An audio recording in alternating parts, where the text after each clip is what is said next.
What is up, everybody? RaviRamCPA again from RaviRamCPA. I'm Devin Ramdrain. Hey guys, it's been a while. Yeah, it's been a minute. Happy, very belated New Year to you guys. What are we in, almost February? Almost. Why not? Just about.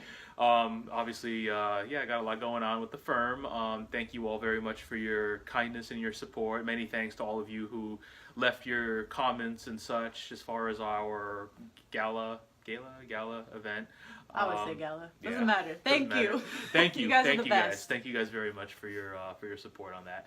Yes. So we're back today to talk a little bit about remote work and how it's really the wave of the future. Let's get right into it. You know, a lot of you probably saw our recent posting on LinkedIn where, hey, I'll own it. I wrote, if you cannot trust your employees to work remotely, why the hell did you hire them in the first place? Which is honestly very valid because especially in this day and age, so many people are working, 2, 3, sometimes even 4 side gigs, and they have a lot of different things. They have a lot of time that they're using for just that and life. If they're putting all of that effort into things, why can't you trust them to put more focus on your work, but from home?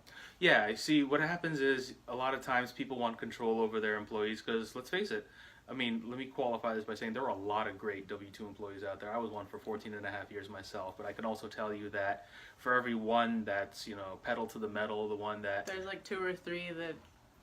are not pedal to the metal. Let's just say that, the whole 9:15 sneak in, have breakfast for an hour, start working at...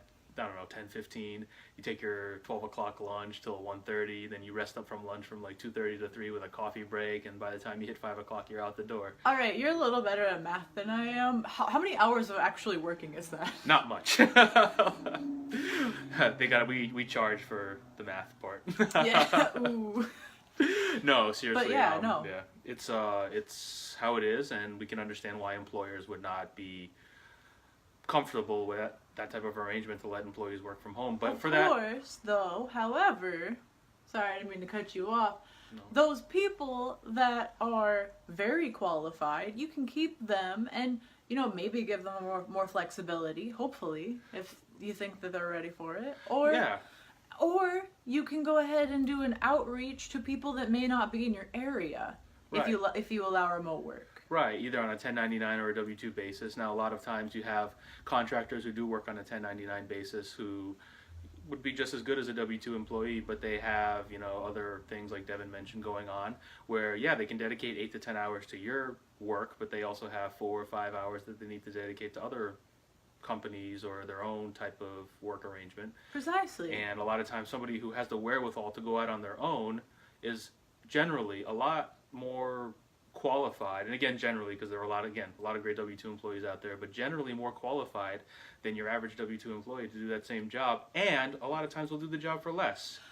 And honestly, even if you're paying them the same hourly rate, you probably don't have to pay them benefits, especially if you're doing contract, Absolutely 1099. not. Absolutely not. You can also do it W-2 if you want, but let's say you're, a startup, because there are a lot of startups, a lot of new businesses. Everybody's got their, little gig going on. I see you. Gig economy. Well, you might not have an office yet. You might only have a very small office if you're in a big city, especially.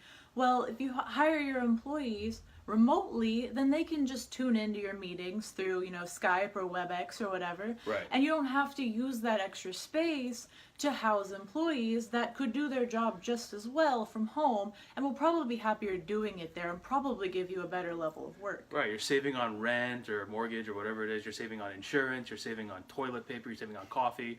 I mean, yeah, but that all adds up. Well, yeah, and noise pollution. All of it. Parking space. You don't have to pay tuition reimbursement, like Devin said, all the insurance, health insurance, that is. You don't have to pay for paid time off. Oh, God, if you have an employee who's working 1099, not an employee, a contractor, be very careful with that. Independent contractor working 1099 from home, and if they don't dial in for work or need to take a day off, you don't get paid. You don't have to pay them. Exactly. And those people are more likely to answer the phone on vacation, too. That's a hidden bonus. And think about it this way too: if somebody were commuting 1 hour each way, especially in the New York, San Francisco, Miami, Houston, those big metropolitan cities, London, wherever you are in the world watching this, Mumbai, oh God, Mumbai especially. But we digress. If somebody has to commute, let's say 2 hours a day, so 1 hour each way to work. Let's say they work half an hour out of those 2 hours because they're not having to commute. That's 2.5 hours of extra work per week you're getting out of that person working with you. Precisely. Yeah, and Devin said, the work ethic will be a little better. You're working from home. You don't have as many distractions. You don't have people coming up asking how the weekend was, or did you see the football game last night, or I don't even know what the popular TV shows are. We don't watch TV. Doesn't matter. But, whatever TV show was on Sunday night, Monday night, did you watch it? Who cares? It really You're there to work, and a lot of times, the boss or person you're working with, on the other side at the office, they know how to find you. There are mechanisms for you techies out there to track whether someone's at their computer, whether they're dicking around on the internet or washing dishes or whatever it is they're doing. Yeah, you can even remote proctor if you have to. You can do that too. If you're a little wary about this at first, you can always watch your employees if you need to. And at the end of the day, I can speak for the accounting profession. Obviously we have people that work with us on a remote basis. You can check in on their work. Their work product speaks for itself. Even if they spent 20 minutes, checking the sports score from last night, who cares? As long as the work was getting done. I mean, that's really what it's all about. Right. You can track their changes on, interactive editing software, everything. Sure, everything. It's live. It's instantaneous. Timestamps, everything. They might as well be right there. In fact, they're probably more efficient. Right. Everything else is online these days. You can go to college online. You can interact with an entire fan base. You can do full projects. Big ups to Becker for your online course. 12 years ago to help me pass the CPA exam. I remember you guys. That was way more valuable than any college or graduate school course that I took. Yeah. Yeah. Live. I didn't do that, but I appreciate you too. But no, you can order your groceries and have them delivered to you. Everything. Yeah. Why is work one of those things that we are kind of lagging on there? That needs to come into 2019, right. I think. And kind of how we started our vlog here, you have to really evaluate who you're hiring. Don't hire people for control. Don't hire people because you think they're cute or whatever it is. That stuff is not conducive to business. None of that stuff is. It's really not. And it's very unprofessional, honestly, to focus on, especially that latter thing. None of that. Right. Keep it business. And again, like Devin said, this is the 21st century. This is 2019.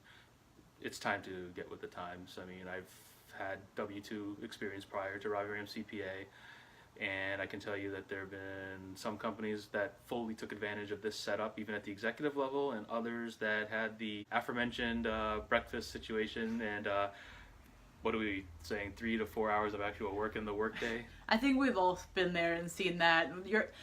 I think we've all felt like that one employee that's the only one that's working. You know what I mean? Yeah. And instead of hiring like 4 or 5 people for this amount of money, of work, yeah. Why don't you hire? Well, for this amount of money, why don't you hire like one of those people remote or 2 for this amount of money, and ultimately, all told, you're paying less, and you're getting better quality of work, and you're optimizing your entire business. And you're putting the slackers out of work.